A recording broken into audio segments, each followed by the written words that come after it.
Thank you so much. Let me go to Ron Paul now. He's the congressman from Texas. Congressman, I draw this spider web up here, and I see it, and I think to myself, at the center of this really is the Fed. They're in this thing all the way around, and yet you want to talk about powerful people. You've got a majority of congressmen that are willing to say, we need to open up the books of the Fed. You can't even get this thing brought to the floor now. Why is that? Well, so far we haven't been able to. We have 273, which includes almost 90 Democrats, so the large majority of the congressmen want it.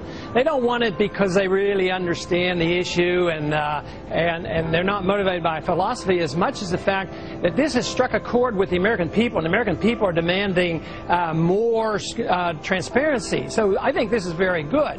Now, I think we had the first demonstration last week when Jim DeMint tried to bring it up in the Senate. Even though he was doing exactly what they had done 4 times on that same bill, they ruled him out of order and said, well, you're not following the rules. That means the information is coming up from above and on down. That means from the administration and leadership, both Republicans and Democrats. So who's blocking it? Can you name names? Who's blocking it?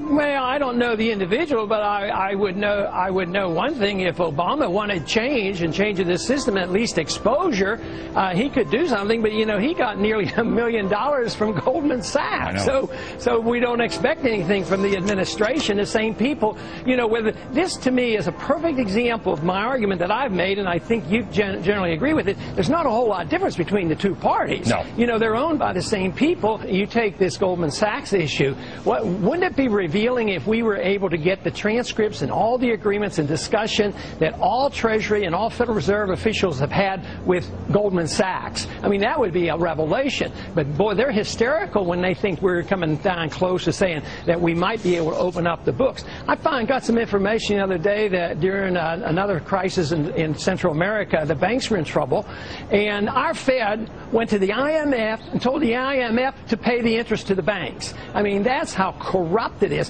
And the whole thing is as this system continues to falter, they're not going to give up. They're going to move all these shenanigans over to the IMF. They're going to have a world organization. So the powerful elite then will have a world currency. That's what they're being planning for right now. So we as a people really have to wake up. My effort is exposing the Fed, opening up the books. The American people want it, and we have both Republicans and Democrats demanding it. But you made the right point. How are we going to get the leadership to do what the American people are demanding? How much time do we have, Ron? How much time do we have to wake up? That is hard to say. Timing is really tough in Austrian economics. We know what the inevitable outcome will be. But I would guess it's just a few more years. I would think the handwriting will be clearly on the wall before Obama finishes his first term, which means the next shoe is the crisis in the dollar, the value of the dollar, not just the financial system. We will see high inflation rates soon. Congressman Ron Paul, thank you very much, sir. And speaking of the Fed, check this out. There's a videotape of Florida Congressman Alan Grayson grilling the Federal Reserve Inspector General. This is the one that is tracking trillions of dollars of your taxpayer money. This video is going to make blood shoot right out of your eyes. Watch this. I'm asking you if your agency has, in fact, according to Bloomberg, extended $9 trillion in credit, which, by the way, works out to $30,000 for every single man, woman, and child in this country. I'd like to know, if you're not responsible for investigating that, who is? We have responsibility for the Federal Reserve's programs and operations, audits, to conduct audits and investigations in that area.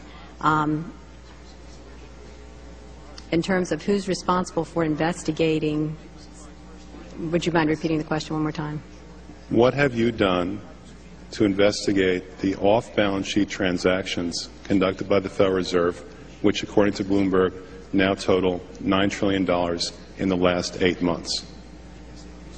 I'll have to look specifically at that Bloomberg article. I'm not, I don't know if I have actually seen that particular one. So are you telling me that nobody at the Federal Reserve is keeping track on a regular basis of the losses that it incurs on what is now a $2 trillion portfolio? I don't know if you're telling me that you're mentioning that there's losses. I'm just saying that we're not, until we actually look at the program and have the information, we are not in a position to say whether there are losses or to respond in any other way to that. Coming up.